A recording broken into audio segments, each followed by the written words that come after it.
Madame, mademoiselle, monsieur, bienvenue à Métro News. Voici les principaux titres qui seront développés aujourd'hui. Techniquement, les élections ne sont pas possibles en octobre prochain. C'est l'avis du président du Sénat de la République, Karl Murat-Cantave. L'élu de l'Artibonite plaide en faveur d'un dialogue franc entre tous les secteurs de la vie nationale. Si le gouvernement haïtien ne rationalise pas les dépenses, le prêt accordé par le FMI n'a aucune influence sur la situation économique du pays, selon l'économiste Edser Émile. Un groupe de protestants s'apprête à organiser une marche pacifique le 14 avril prochain dans le but de faire la promotion pour la justice, la paix et l'unité nationale. Cette initiative a été prise par une structure dénommée Groupe de louanges et d'action patriotique pour la libération d'Haïti. La tenue des élections en Haïti en octobre reste toujours une affaire virtuelle, selon le président du Sénat de la République, environ 24 heures après la confirmation du Premier ministre Jean-Henri Séan sur cette question. Pour étayer sa thèse, le sénateur Karl Murat-Cantave a pris comme argument la crise socio-économique et l'insécurité, entre autres choses. L'élu de l'Artibonite appelle une fois de plus à un dialogue entre tous les acteurs concernés afin de s'attaquer à ces problèmes et éviter un chaos politique dans le pays. Dans le sens que l'on dit que les élections d'octobre 2019, il n'y a pas possible, genre situation est parce qu'il y a des paramètres d'abord à résoudre. Il y a des paramètres à approcher d'abord. Il y a une crise socio-économique qui bat son plein. Comme deuxième paramètre, il y a les zones de non-droit. Pour pouvoir faire campagne, il faut que ces zones soient stérilisées. Les poches de sécurité dans ce pays soient stérilisées. Troisième paramètre, on dit que la loi budgétaire a été retournée à l'exécutif, il faut qu'on retourne au Parlement. Or, une ligne budgétaire pour les élections au niveau de la loi budgétaire. Quatrième paramètre, la loi électorale, jusqu'à présent, n'a pas été déposée officiellement au niveau du Parlement. Ensuite, autre paramètre, on dit que la loi organique du CEP, cette loi jusqu'à présent n'est pas déposée officiellement au niveau du Parlement.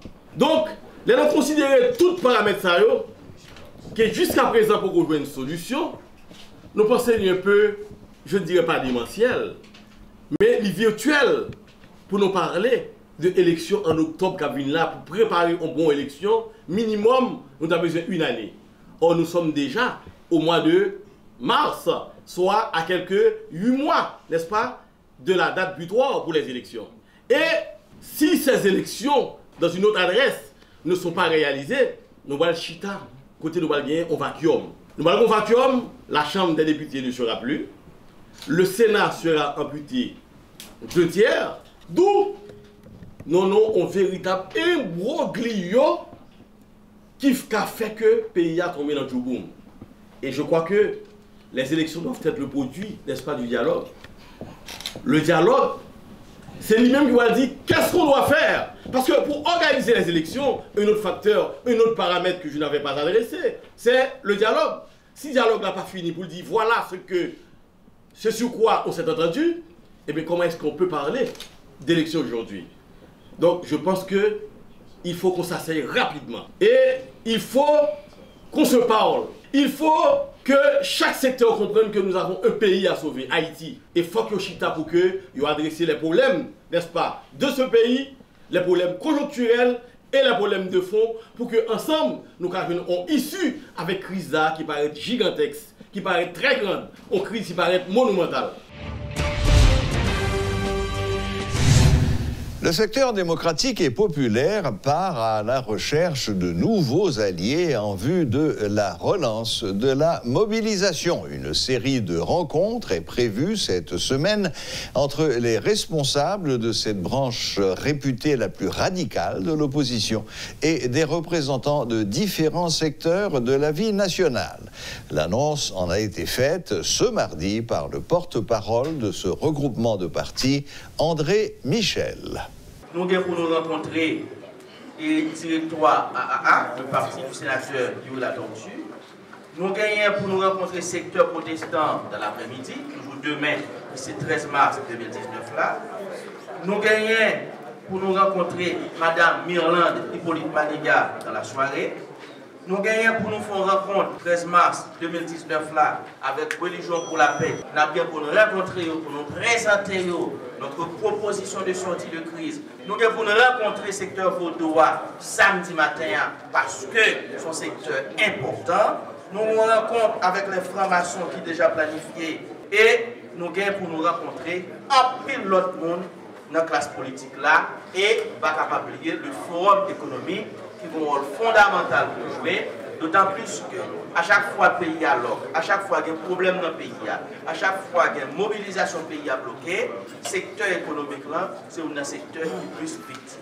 L'objectif de ces rencontres, c'est entendre-nous avec les acteurs politiques qui déjà ont une position très claire dans le combat politique là, pour nous lancer un calendrier tête ensemble, parce que le secteur démocratique là, pas n'impliqué devant, on va pas répondre ça même.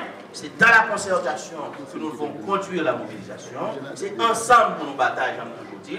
Pas un chef, pas un petit chef, on est tous des militants. La bataille est ensemble. Et deuxième objectif là, c'est expliquer à des secteurs importants dans le pays, dans le secteur religieux, forum économique et l'autre monde, pour qui ça, je dis, on n'a pas le choix, on est obligé de débarrasser le pays de Jovenel Moïse et de son gouvernement, parce que justement, avec la présence de Jovenel Moïse, il n'y aura jamais de stabilité politique en Haïti. Et deuxièmement, avec la présence de Jovenel Moïse, pas jamais bien procéder pour Karimé. Et c'est ça qui est bien important pour le secteur démocratique. Ce n'est pas à le pouvoir nous-mêmes, ce n'est pas pour nous le chef nous-mêmes. Nous voulons engager le pays sous chemin de réconciliation nationale. Nous voulons aller dans une conférence nationale avec tout petit pays pour nous faire émerger l'autre projet de société. Le prêt accordé par le FMI n'aura aucune influence sur la situation économique du pays si le gouvernement haïtien n'apprend pas à dépenser mieux. C'est l'analyse de l'économiste Edzer Emile qui était invité à la rubrique Le Point ce mardi matin. Selon lui, une simple politique d'austérité n'aura pas l'incidence espérée sur une économie haïtienne qui manque d'entrée de devises et souffre de maux très graves. Comportement au niveau des finances publiques, les critiques. Parce que la catastrophe que nous prenons là, dans le taux de change de l'année dernière à aujourd'hui, la principale raison, c'est le déficit budgétaire au niveau du gouvernement, mais qui n'est pas simplement déficit, mais un déficit qui est monétisé. C'est-à-dire qui est financé par la création monétaire à travers BRH. Parce que j'aimerais bien dire, déficit budgétaire, pas problématique. La majorité des pays ont des déficits budgétaires. La grande question, c'est comment ce déficit est financé. Si même comportement qui alimente la question de dépréciation de la goutte là, nous avons le FMI pas utile loin. Donc cela veut dire qu'il faut que nous jouions toute bagarre en même temps, pendant que BRH a fait injection d'eau là, pendant que la modifié le coefficient, pendant que au niveau gouvernemental, il faut faire des signaux qui voient. Finances publiques qui vraiment performant, ce n'est pas dépenser moins ou dépenser plus, mais c'est dépenser mieux. C'est ça qui est important. Le comportement au niveau de la gouvernance économique, ce n'est pas une simple question de dépenser moins, réduire de 30%, mais c'est quelle est l'orientation qu'on donne, ou encore quelles sont les orientations que nous baillons avec le type de dépenses qui a fait dans l'économie et qui retourne que n'a pas tant de. Et c'est ça qui est plus important pour moi. Donc, quelque part, ça demande une certaine priorisation, une certaine réflexion qui peut faire dans le choix des dépenses publiques, que ce soit en termes d'investissement, notamment, pour capable garder dans quel sens que telle dépense peut permettre que par la suite, que moi récupérer un bagage. Donc, si que préavis et puis, écoute, nous continuer, même jeunes dès qu'on a habitué l'année dernière, là, en 2018, là, écoute, et on va pouvoir faire des miracles.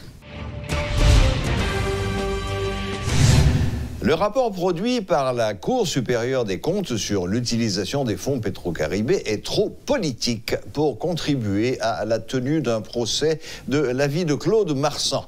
L'expert en passation de marchés publics affirme que la justice a été saisie de manière irrégulière. Le juge d'instruction qui travaille actuellement sur ce dossier ou qui aura à le traiter devra se déclarer incompétent. Le responsable du cabinet Marsan invite la Cour supérieure des comptes et le Parlement à produire des arrêts afin de faciliter le travail de la justice.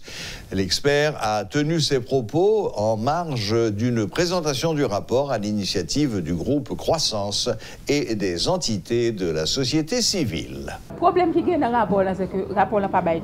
Nous n'avons pas tout élément que nous avons besoin de gagner pour nous faire un bon suivi. Pour moi, c'est ça lié. Parce que le rapport là partiel, qui est-ce qui est capable, qui soit capable avec un rapport qui est partiel? Ok. Vous connaissez que pour le directeur général, par exemple, la Cour doit trancher. Il doit dire, il prend arrêt de DBA, il dit, Mounsa, il engage responsabilité civile, Mounsa, il dit, vous pouvez le remettre comme. Et ou bien, pour responsabilité pénale, il regarde, Mounsa a fait des malversations, il a fait des détournements, il constate, il voit, il pas devant le commissaire du gouvernement qui pourra mettre action publique en mouvement contre Mounsa. Mais quand il s'agit de ministres, par exemple, ou bien de gens qui sont dans le cabinet ministre, premier ministre, etc., ces gens-là, c'est seulement la Cour qui voit le rapport devant le Parlement et Parlement et Sénat de la République. C'est eux-mêmes qui supposés prendre une décision.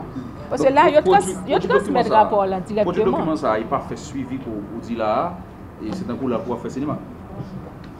Politique. On dit politique.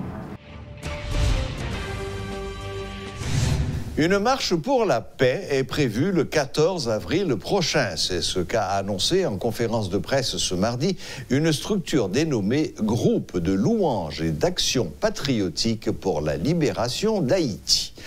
L'objectif de cette activité, réclamer la justice, la paix et l'unité nationale. Selon le président du GLAPLA, le pasteur Gérald Bataille, il est temps que le secteur protestant agisse pour l'amélioration de la conjoncture actuelle. C'est un ensemble de marches qui a gagné dans tout le pays, dans 4 coins pays d'Haïti. Mais nous avons commencé Port-au-Prince. Date là, c'est 14 avril qui a fini là, l'avion dimanche. Et ce n'est pas l'église protestante seulement qui parle dans la rue. C'est tout le peuple qui parle dans la rue. Pour nous dire, Abraham dit, c'est assez. Nous pas entendre nous pour nous rester dans le qui nous encore. Nous avons mis tête nous dehors. Et nous mettons le dehors pour bon. Là, nous prenons la rue, hein? Nous prenons demander justice, nous prenons demander la paix, nous prenons demander unité, une réconciliation nationale. Pays a déchiré trop, pays a fini, mes amis. Nous sommes protestants, nous écrivons vaudouisants, nous écrivons ougans, nous écrivons prêtres, l'église catholique, nous écrivons, regardez, 128 partis politiques gagnent lettre nous l'amène. La présidence gagne. Cette fois-ci, pas un grain de monde qui a prêté dehors. Faut que le pays ça a changé. Nous avons demandé ni pour Copéco Caribé, ni pour coopérative, ni pour monde qui a mangé caisse l'État. L'argent de l'État pas de droit gaspiller. C'est pas Pétro Caribé seulement. Le pays ça a plein avec voilà. C'est pour la justice mettre contre pour tout le monde, pour le pays à carré fait encore.